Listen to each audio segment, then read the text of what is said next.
요즘 주유소 갈 때마다 정말 깜짝깜짝 놀라시죠? 기름값 얘기만 나오면 한숨부터 나오는데요. 이건 비단 우리만의 얘기가 아닙니다. 지금 전 세계가 치솟는 유가 때문에 그야말로 비상입니다. 우리 모두의 지갑과 직결된 이 문제, 오늘 그 원인과 각국의 해법을 깊숙이 들여다보겠습니다. 올 것이 왔다. 이 신문 헤드라인 정말 많은 분들이 고개를 끄덕이셨을 겁니다. 중동에서 다시 피어오른 분쟁의 불씨가 결국 국제 유가를 배럴당 100달러 선 위로 밀어 올렸습니다. 언젠가 오지 않을까 막연하게 걱정했던 일이 이제 우리 눈앞에 현실이 된 거죠. 이렇게 되니 전 세계 정부들이 발등에 불이 떨어졌습니다.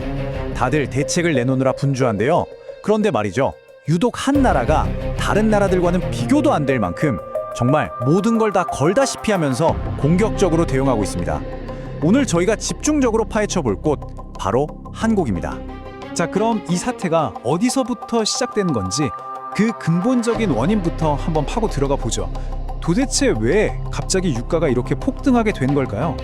이게 그냥 시장이 오르락내리락 하는 그런 차원의 문제가 아니라는 겁니다. 미국과 이란 사이의 갈등이라는 이 지정학적 위기가 세계 경제 전체를 뒤흔들고 있는 건데요. 특히 가장 우려되는 건 전 세계 원유 공급의 생명줄이라고 할 수 있는 호르무즈 해협이 막힐 수도 있다는 공포감. 바로 이 공포감이 시장을 패닉으로 몰아넣고 있는 겁니다. 이런 엄청난 위기 앞에서 각국 정부들이 팔짱만 끼고 있을 수는 없겠죠. 자, 그럼 다른 나라들은 어떻게 움직이고 있는지 한번 세계 지도를 펼쳐볼까요? 가장 먼저 미국과 일본이 꺼내든 카드는 가장 클래식한 방법입니다. 바로 비상시에 쓰려고 쟁여뒀던 전략 비축유를 시장에 푸는 거죠. 일단 공급을 늘려서 급한 불부터 끄고 보자는 가장 전통적인 해법입니다. 유럽은 좀 더 노골적입니다. 소비자 주머니에 직접 손을 대는 거죠.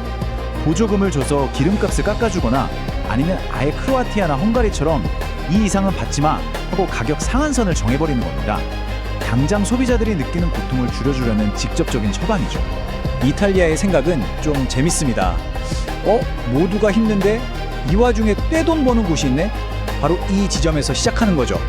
고유가 덕분에 엄청난 이익을 본 에너지 기업들한테 세금을 더 걷어서 그 돈으로 국민들을 돕겠다는 이른바 횡재세 카드를 만지작거리고 있습니다.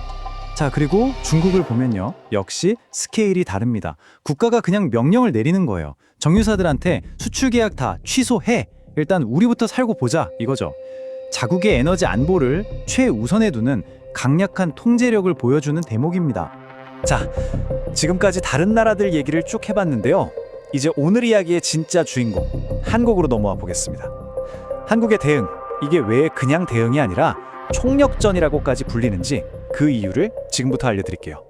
아니, 한국은 왜 이렇게까지 하는 걸까요? 그 답은 너무나도 명확합니다.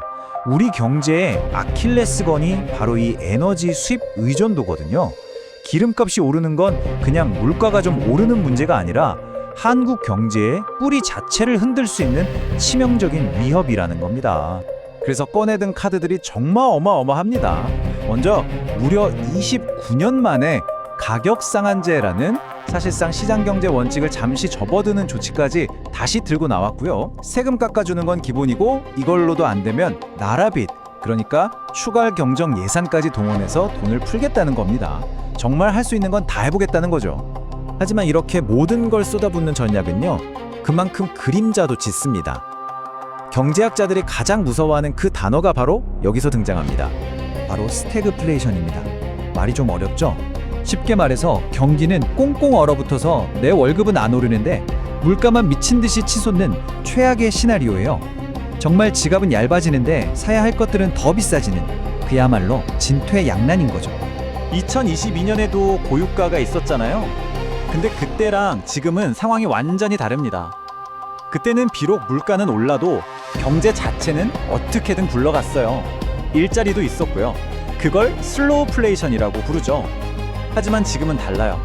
경제 펀더멘털 자체가 약해져서 한번 미끄러지면 걷잡을 수 없이 경기 침체와 고물가라는 늪에 빠져버릴 수 있다는 겁니다. 훨씬 더 위험한 상황인 거죠. 그리고 이 모든 불안감이 바로 이 숫자 하나에 담겨 있습니다. 마이너스 0.4%. 이게 바로 이번 고유가 사태 때문에 날아갈 수 있는 우리나라의 연간 경제 성장률입니다. 가뜩이나 2% 성장도 힘겹다는 얘기가 나오는데 여기서 0.4가 더 깎이면 1%대 성장률로 주저앉을 수 있다는 암울한 경고등이 켜진 겁니다. 상황이 이렇다 보니 이 문제는 더 이상 경제학자들만의 이야기가 아니게 됐습니다. 바로 정치의 한복판으로 들어오게 된 거죠. 정부의 이런 전방위적인 대응을 두고 아주 격렬한 논쟁이 벌어지고 있습니다. 논쟁의 핵심은 간단합니다. 한쪽에선 이건 어쩔 수 없는 선택이다. 외부 충격에서 우리 경제를 지키려면 이 정도는 해야 한다는 경제 방어론을 펴니다. 하지만 반대쪽에선 나를 세우죠. 하필 선거를 앞두고 이건 결국 표를 의식한 돈풀기, 포퓰리즘 아니냐고 비판하는 겁니다. 정말 팽팽하죠. 결국 이 질문이 남습니다. 우리 앞에 닥친 이 경제 위기 앞에서 정부는 어디까지 개입해야 할까요? 당장 힘든 국민들의 고통을 덜어주는 게 먼저일까요? 아니면 나라의 곳간을 생각해 미래를 대비하는 게 먼저일까요? 쉽게 답을 내릴 수 없는 이 문제, 여러분 어떻게 생각하시나요?